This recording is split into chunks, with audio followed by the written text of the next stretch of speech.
Hello, comic book fans. Today we're talking about Dead Lucky issue 2.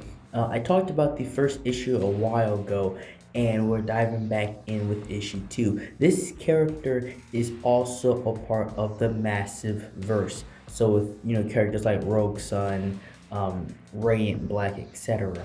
And this story starts off with the two female cops from the last issue, and they're trying to get information on the mech that Deadlucky was using, and nobody's being helpful, mostly because they work for Merrill, and Merrill is a technological company backed by the government, and they've pretty much sectioned off the city, and the people that live in the city cannot stand Merrill.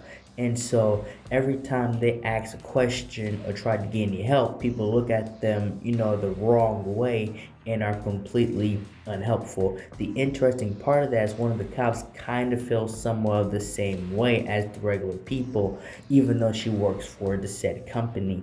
And along with, moving towards the dead lucky situation, her mech is powered specifically by her abilities which she got when she was still in the military. And so how exactly she got those powers and they manifested are unknown to us yet, but she gets in a fight with the renegades, and this group of people are also against Mara, but they are also reckless, and she's trying to stop them while also stopping Mara. So she's in between. She put herself in between pretty much a gang war, and they hit her with this massive mechanized bull, which is completely out of left field, but they do. And she's able to power up her mech using her own power and abilities.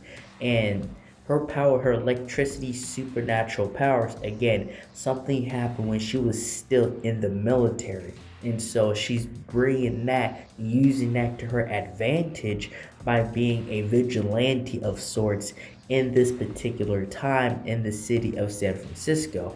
Now, what will come from this from her is yet to be seen, is yet to be really known, because we know within her character herself, she is a troubled person between what she had to do in the military and from the challenges her powers bring.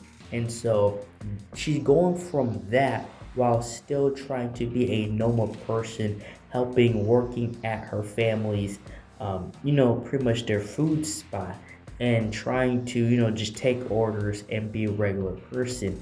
And it's not working that best in her, she's not doing her best when it comes to that part, and it's mostly because she's simply trying to juggle everything. And BB, her name, show for her actual name, she is, again, trying to do too many things at once, to be and to be a hero to too many people at once. And then we get this argument between this officer and her boss, and it's very clear that she's very much against what they're doing and against Mara, but she really doesn't have a choice because she works for the police, and again, the police have to work with Mara. Mara is taking the lead, and law enforcement is taking second. And we get this dialogue, this argument between BB and the guy that's helping her, her mechanic. And he's pretty much tells her, he lays it on her heavy, that you don't care about much, that this is all because of the situations you're going through, and you are treating the people, the actual people around you, like they're not even there or as important. And he doesn't hold back with her. He tells her what she needs to know.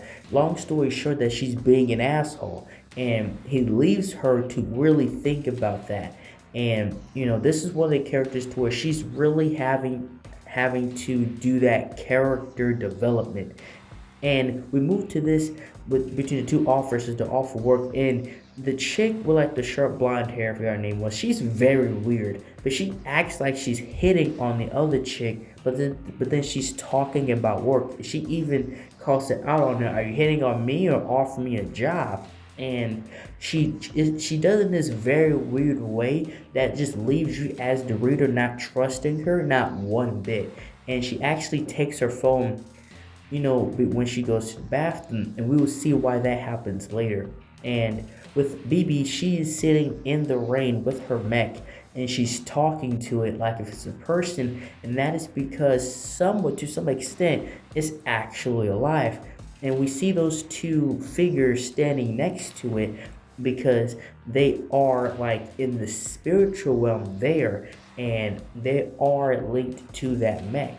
And she's going back and forth with it, and she's breaking down in a way, just trying to get something to work and get some sort of a connection and communication. And that's when it actually happens, in the form of getting struck by lightning. Because again, she was in the ring with this giant mech, and she gets hit by lightning. Now, because of her powers, I think this will work in her favor.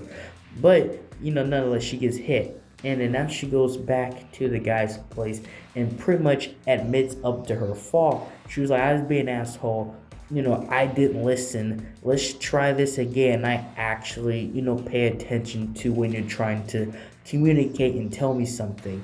And right before the issue actually ends, the officer chick, the black chick, she meets BB at the food place, and she tells her that you've gotten a lot of people on you. You got a lot of heat on you, meaning her identity is pretty much out there. And that's all I have for this video. Thank you guys for watching this video. Like, share, and subscribe for more. And thank you for watching.